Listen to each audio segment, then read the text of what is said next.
Что нам говорить? Что живем вместе? Давай решим сейчас. Родители не знают, что мы вместе живем. Серьезно? Да.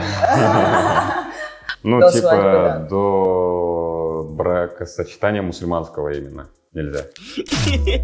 Бро, смешно, смешно.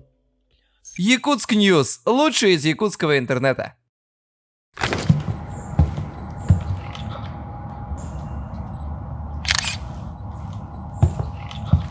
Йоу, бай, балалай. Меня зовут Нурасхан. Это моя девушка Айка. Иногда меня называют Нурике. Мне больше нравится, что меня Нурике называют. Сколько лет? Мне 24, Айке 46. Всем привет, меня зовут Айгерим, мне 26 лет, это мой парень Нурасхан. Это получается больше года, полтора года? В феврале будет 2 года. Да, в феврале будет 2 года, да. Долгие 2 года. Айка съела голову предыдущих партнеров всех.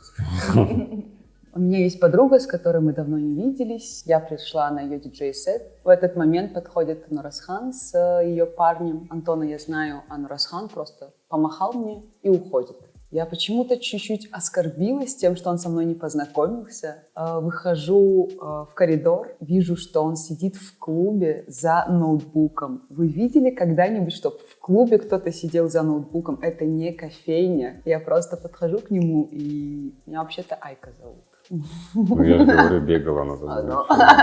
Я познакомилась с ним, и вот как-то так. Так и было, только никто не был пьян, никто не пил. Все были трезвые. И это был клуб по интересам. Это был не ночной клуб, ничего такого не подумайте. Начали говорить про психологию, а я на тот момент и на психолога учился по совместительству, и поэтому мы говорили там о психологах. Как будто бы, да, наверное, сразу понравились. Ты понравился мне внешне, конечно, но я вообще не могла подумать о том, что я буду с тобой встречаться.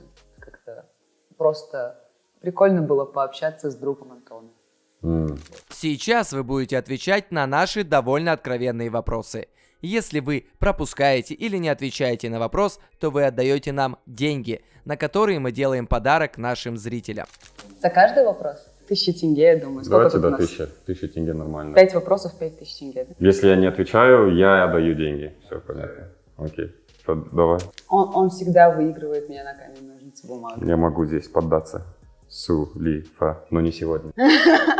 Первый вопрос. После 25 лет в России девушка считается старородящей. Ты не комплексуешь из-за этого? Нет, я не комплексую, мне просто родственники очень часто об этом говорят, что я буду старородящей скоро, мне 26. Но я не комплексую лично, но из-за того, что они часто говорят, иногда загоняешься. Не всегда приятно пребывать рядом с родными, когда они бесконечно там с порога спрашивают, когда ты замуж выйдешь, когда ты детей будешь рожать, а твои планы совсем другие. Мне кажется, нужно отвечать сейчас. Прямо сейчас? Сейчас буду. Вот сейчас собираешься. Да. На завтра у меня назначено. Все нормально, да, потому что другие ответы им не нравятся. Да. В маленьких городах, я же с маленького города, поэтому там, да, 25 это ого. Отырып қалған, говорят на казахском. Это типа засиделась. Да, старая дева засиделась. Отырып қалған қыз. Типа я понимаю, почему так называют. Ну, блин, потому что с годами все равно же тяжелее становится как бы ребенка вынашивать и все такое. Но 25 лет это слишком какой-то низкий порог. Я бы назвал старородящую женщину 80-летнюю примерно. Типа вот она в натуре старая рожает. Вообще сейчас экология такая плохая, что вне зависимости от того, во сколько лет ты родишь, ребенок все равно родится аутистом. Если люди не знают, что ты стендапер, они могут подумать, что ты очень жесткий чел. И будут писать снизу вообще, как ты с ним встречаешься. Ну, это тебе на подумать потом. Да. Окей. Для меня вообще первым критерием, почему мы начали встречаться, это было то, что я сама себе задала вопрос. Помню, даже тебе на первом свидании, наверное, сказала, да? Что именно? Что я сказала ему, давай, если даже мы с тобой расстанемся или что-то еще, лет так в 30 встретимся, сделаем ребенка, и я просто хочу от тебя родить. Ты мне очень импонируешь, как отец моих детей. Да, я тогда был еще красивый. А сейчас тоже ты красивый. Да, спасибо. Очень красивый. А сколько детей? Блин, мне кажется, 3. Первый, что пацан родился, потом девочка и пацан. 4-го можно ради прикола родить. Вот прям когда в натуре ты старородящий, вот тогда можно родить лет так в 40, знаешь, когда все дети уже выросли, ляльку родить и тупо показать ему лучшую жизнь, чтобы остальные все трое его братьев, сестер смотрели и думали: ё-моё, какие вы были плохие родители, когда мы были маленькие. Я не всегда уверен, хочу ли я детей, в общем, типа, чаще я хочу, потому что со мной Айка, но долгое время я думал, что это очень негуманно рожать детей, приносить их в этот мир, вытаскивать их из этого небытия, а потом бросать в эту жизнь. Я думал, это очень негуманно. Самый грустный выпуск Bible. Если моя семья будет против ислама, ты готов отказаться от религии, чтобы быть со мной? Ну, нет. Я из религиозной семьи, религия занимает какое-то большое место в моей жизни, и я уверен, что с исламофобами не сойдется ни моя семья, ни мои личные какие-то убеждения. Вот, поэтому нет. Но благо твои родители не такие, поэтому все нормально. Но если бы такое было, то нет. Для Казахстана религия, ну, типа, для жителей Казахстана религия очень важный, как это сказать, аспект жизни, наверное. Да, потому что жизнь здесь настолько плохая, что нельзя без Бога, короче, жить здесь. Вот. Вы думаете, почему в развитых странах высокий процент атеизма? Потому что они не молятся, а мы молимся каждый день. Если вы задаетесь вопросом, сильнее ли любовь верой, я отвечу, что нет. Мне кажется, это те вещи, которые должны идти рука об руку. У тебя есть знакомые мамбетки, с которыми тебе приходится общаться? Так, давайте в первую очередь чуть-чуть изменим слово мамбетки, потому что это тяжелое слово для местных. Я предпочитаю называть их джунгары, потому что джунгары... А это не тяжелое слово. Нет, почему? Почему? Это вообще не тяжелое слово. Джунгары — это нормальное слово. Ну, в общем, это народ, с которым у казахов терки были. Было очень много войн разорительных вообще с джунгарами. И поэтому... А мамбет — это сокращенное как бы имя от казахских имен. Ну и вообще есть само вообще имя такое мамбет, и оно как бы пренебрежительное. Я как человек с казахской школы постоянно слышал в свой адрес это. Всем своим друзьям с русской школы передаю. Видите, да, как все поменялось? Надо было казахский учить. О, смотри, какой ужас на злобу дня. Вот, поэтому есть ли у тебя знакомые джунгарки? Джунгарки. Так. Были. Сейчас нет.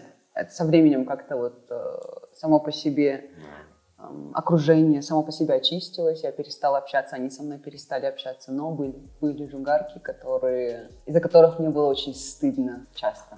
Блин, слушайте, а джунгары как народность, они сохранились? Вот я поэтому и говорю, это типа тяжелое слово. Скорее всего, они сохранились. Да? Где-то тогда, наверное, да. Невозможно же, что... Я знаю, что калмыки как бы есть, но я их как бы... Это не про калмыков, это именно про джунгаров. Блять, по-моему, они сохранились. По-моему, их не все убили. Где-то в Китае, наверное, точно они есть. Да. Не, вообще империя Цинь же взяла, за них жестко, они 90% их населения вырезали нахер. Поэтому... Ну, я думаю, да, они остались. Все джунгары, которые слушают и просят прощения, я придумаю какое-нибудь другое слово для этого. А можно назвать просто джабрик? Джабрик, кстати. Джабрик, вот хорошее слово. Это никого не обижает, это просто выдуманное слово. Джабрик. Да, все, джунгары, без проблем, не убивайте меня. Представь, твой лучший друг всю жизнь скрывал, что он гей, и рассказал тебе первым, как бы ты отреагировал. Я знаю, что все мои друзья геи. Абсолютно. Поэтому я с ними и дружу. Да, каждый. А у него, кстати, реально подписаны некоторые друзья. Гей рабочий. Да. Если ты видишь нас. Да. Они абсолютно все поголовно геи. Как бы они не пытались это скрыть, что у них там есть девушки и так далее. Я знаю, что они геи все. Каждый человек, который называет меня своим другом, он гей. Поэтому я бы скорее удивился, если бы он пришел и сказал: блин, я жениться собираюсь на женщине. Я такой: вау, ничего себе, что поменялось. Ну, то есть ты отреагировал бы окей, да? Типа, да, вообще. Да мы вообще не гомофобы на самом деле, да. И мою сторону. Но если кто-то из моих родителей слышит это, я ненавижу геев. Кстати, да. Наверное, да. Я как человек, у которого есть друзья нетрадиционной ориентации, я могу сказать, что друзья нетрадиционной ориентации, которых я очень люблю, ценю. В маленьких городах, ну, южнее, возможно, там, западнее, отношения как бы пренебрежительные, там, они не могут самовыражаться, там очень трудно им жить. В Алмате, в Астане люди относятся более-менее хорошо, и с годами все лучше и лучше. Я надеюсь, что это будет становиться вот именно идти в гору, и мы наконец-то станем толерантными. Супертолерантными, как прописано у нас в Конституции на первой странице, что Казахстан — толерантная страна, она не делит на религии, на прочие моменты. Ко всему ЛГБТ, мне кажется, кроме трансов, здесь относятся, в принципе, не так плохо, как могли бы. Какие плюсы и минусы ты видишь в том, что в страну приехало очень много россиян? Казахский диплом не котируется в РФ, а российский, наоборот, котируется. Пришли якуты сеять раздор между казахами и русскими. Мы и так, еле как уживаемся здесь. Не, шучу, хорошо уживаемся просто. Есть явные большие плюсы, как по мне. Приехало очень много классных чуваков, которые знают, возможно, чуть больше, чем местные, или, возможно, они чуть больше коммуницируют сейчас с местными. Это дает развитие в разных сферах. Но есть как бы и явные минусы, как, например, насчет диплома, то, что рабочие места. Здесь проблема, я думаю, в том, как относится работодатель, так же и как с домами. Ну, типа, если... Нет, это же его вина. Если вот человек хочет сдавать россиянам за 3 дорого, а не своим землякам, то это его проблемы. Это он такой тупой человек. Это, ну, как бы... Что мне злиться на россиян, если это решил арендодатель таким образом? То же самое и с работой, мне кажется. Если работодатель решил брать на работу россиянина, а не казаха, может быть, одинаковые у них уровни, может быть, что-то чуть-чуть разнится. Есть такие люди, они всегда будут. Бывает, пуканчик рвется, как вчера, например, были ситуации, в которых я говорила, Да, лучше 50 на 50. Да, лучше вырезать. Ты как относишься? Как будто бы похуй мне, что ли. Поначалу были какие-то смутные настроения, что это нагрузкой падет и все такое, но я старался больше думать о плюсах. О минусах я тоже думал, типа, а вдруг 5-я колонна, там все такое начнется, но это оказались почти что беспочвенные опасения. Есть, конечно, пару ёбиков смогло перейти границу, но в основном основная масса людей, которых я встречал, это нормальные люди. Это еще раз как бы показывает, что обычные люди все равно всегда становятся жертвами буржуа, которые развязывают эти войны. Мы гостеприимная страна, поэтому если к нам приезжают люди из России, тем более они бегут не от счастья, поэтому мы очень даже хорошо относимся к тем людям, которые приезжают к нам. Единственное, что есть какие-то моменты насчет того, как относиться к нашим традициям или там смеяться над нами или прочие моменты, это уже не будем затрагивать, это твиттерские, с этим мы уже справились, наверное. Целый список написали, как вести себя в Казахстане. Да. Ну, в любом месте главное не пренебрегать и все такое, как бы. Просто уважительно относиться к нам, к нашим традициям, к нашему быту. И все, мы гостеприимные люди, мы поможем, как сможем. Целовать руку казахам, каждому встречному казаху, которого видишь, обязательно. Если бы в Казахстане объявили мобилизацию, что бы ты делал? Если бы на нас напали, я бы пошел воевать. Но если бы мы напали на кого-то, вот не за хуй, просто вдруг решили такие, кыргызы, короче, салам алейкум, то нет, я бы не пошел убивать людей. Я бы вот только если защищаться, и все. А идти на кого-то войной, это херь полная. Если бы объявили мобилизацию о том, что нужно защищать, в первую очередь, видите, не землю даже, а людей своих, идентичность свою какую-то защищать, то, разумеется, по крайней мере сейчас, я думаю, что я бы не струсил. Потому что, в принципе, жизнь — это не прям такая вещь, за которую стоит вот так держаться. Как Хасбик говорит, это дунья, брат. Устал от этой дуни уже. Если богатый москвич предложит тебе фиктивный брак за очень хорошие деньги, твои действия. Если мне богатый москвич предложит фиктивный брак, я кому-нибудь из друзей предложу это, они у меня все геи, поэтому они еще бедные все. Конечно, нет. Типа, зачем мне... А это тебе? Мы друг другу блядь, вот я тупица. Ты и на свои, и на мои, на все отвечаешь вообще классно. Короче, если... Давай. Я только понял, мы уже 3 вопроса прошли, я только понял. Если богатый москвич предложит тебе фиктивный брак за очень хорошие деньги, твои действия? Конечно же, откажусь. Когда меня привлекали деньги. Мы вообще отрицаем понятие слова «деньги». Меня просто Но если это будет меня бедолагой москвичка, назвали, я Бишара. мой номер записывайте 8-708. Если это будет москвичка, то это другой вопрос. Блин, мама, извините, я потом расскажу. Каких казахов, известных в СНГ, ты недолюбливаешь? СНГ. Я знаю, так что. Мне никогда не нравился Сабуров как комик. То есть, как человек, как бизнесмен, базара нет. Но как комик он мне никогда не нравился, потому что я вырос на высокой комедии Патриса О'Нила и Стюарта Ли. Поэтому я никогда не понимал. Но феномен я как бы понял. Чувак как бы очень успешный, он прям, босс. Это здорово. Но в плане юмора, кто еще там был? Чеботков.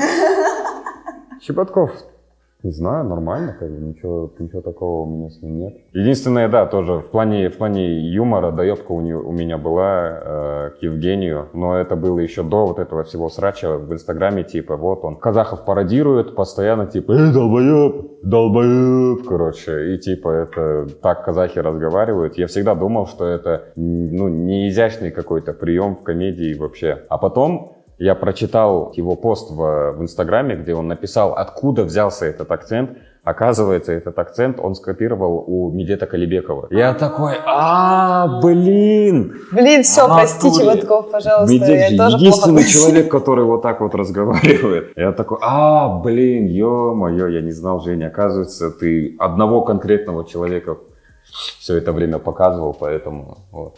Тимаш Кудайбергенов, например, очень известный. Как ты к нему относишься? Блин, я уверен, что он талант выдающийся, как бы, вообще, там, один на много поколений. Но я не могу его слушать музыку, мне не нравится его музыка вообще. А Скриптонит? Но это не недолюблю. Вот, что Скриптонит, это вообще же, мы с пацанами в Казахфильме постоянно его слушали. Забуришься в одну машину и едешь такой, цепи, короче. Ну, все еще, да. Скриптонит, он талантливый музыкант, его незачем недолюбливать, честно говоря. Если нас смотрят люди, которые думают, что казахи разговаривают именно типа, долбоёб, мы так не разговариваем. Есть такие люди, возможно, персонажи там. Не знаю, я так разговариваю. Жан, я тут вообще изо всех сил стараюсь. Обелить наш народ.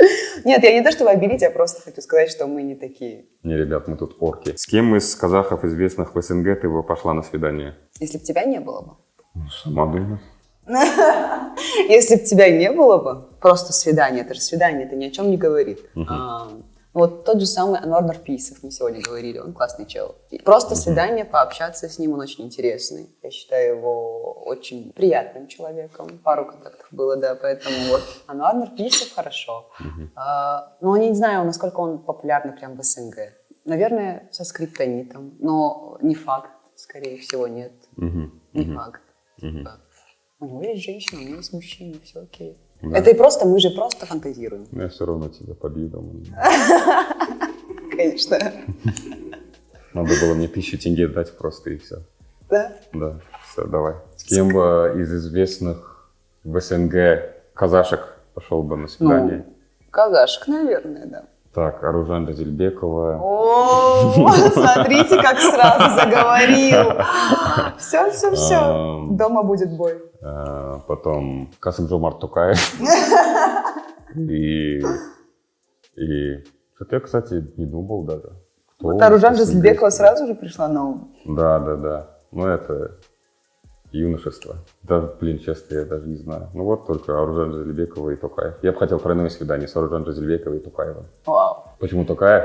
Да не знаю, побазарить, просто спросить, что в январе было вообще, что это за хуйня вообще произошла. У тебя какие мысли по этому поводу и все такое, короче. Ну как там у Путина дела? Вроде виделись недавно вы с ним. Вот. Какие-то такие вещи задать. Так, если бы ты не был казахом, то какой национальности ты бы хотел бы быть и почему? Итальянцем. Я бы хотел быть и итало-американцем 70-е, 80-е. Чтобы просто я в фильме Скорсезе был эпизодично, там, не знаю даже, как этот чувак, который Jimmy Two Times, по-моему. I'm gonna go get the papers. Но, блин, да, мне бы хотелось быть итало-американцем. От тебя? Не знаю. Не Я знаю. вообще насчет такого никогда не думала. Может быть... Узбечкой? Может, мы закончим на этом, да? Что-то как будто бы сейчас конфликт начнется. А что? Нет, возможно, я хотела бы быть... С Анваром Нурпейсовым. Он мне не простит. Возможно, я бы хотела бы быть француженкой. Француженкой. Мне кажется, они очень красивые и изящные. А вообще, если не казахом, то только русским. Самая популярная поза в сексе в Казахстане. Откуда мне знать это? Таких соцопросов не было, как будто. Возможно, раком. Думаешь? Думаю, да. Раком. Потому что у нас число онкобольных очень высокое.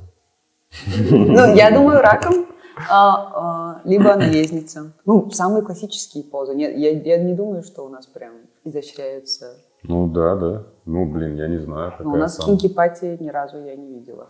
Самая... Какой там был вопрос? Самая Распространенная поза. распространенная поза в сексе?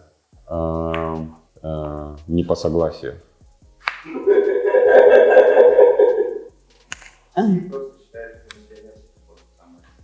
Да? Потому что мы русские, с нами Бог.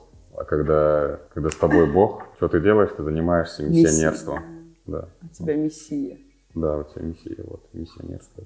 Если ты узнаешь, что в течение этого года умрешь, что бы ты изменил в своей жизни? Опередил бы. Ну, типа. Self-harm? Ну, да.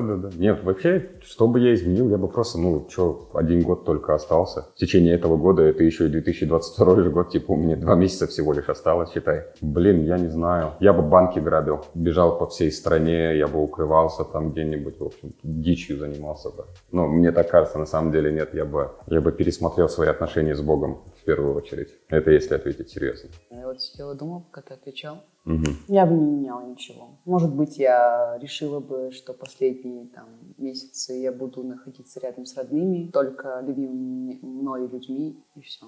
Ну, ничего прям кардинального я бы не меняла. Ну, я бы сольник записал еще. И книгу выпустил. И книгу выпустил, да. А можно чуть-чуть рекламы? Ребята, все, кто меня сейчас видит, дай бог, скоро книга выйдет. Я не знаю, когда именно, но она должна скоро выйти. Она вышла из редактуры. Это психологический роман о... В общем, увидите. Подписывайтесь на мой инстаграм. На Айку не подписывайтесь, у нее нет инстаграма. Только на меня подписывайтесь, следите за новостями. Психологический роман Басхожаев Нурасхан, запомните. Хорошая книга, я ее читала. Мы наконец-то впервые в жизни, мы в кадре вдвоем. Ну, я узнал, что Айка, оказывается, любит Анвара Нурпейсова. Никогда не думал. Ну, давай я тогда женщин перечислю. Тебе хочешь женщин перечислю? Не надо. Там большой список. Ставьте лайки, комментируйте, можете ставить дизлайки, это тоже поднимает... Это же тоже это помогает. Ладно, хорошо, не ставьте дизлайки, их все равно там не видно. Ставьте только лайки, комментируйте, пишите «Вау, классно». Нурасхан красавчик. Поддерживайте Bible Alive. Поддерживайте Bible Alive, да. Классные вещи и супер приятные челы, поэтому давайте их поддержим. Поддерживайте локальных творцов, креаторов, всех их поддерживайте. Всегда донаты им кидайте, помогайте им не умереть в этом суровом мире. Всем пока! Салам алейкум.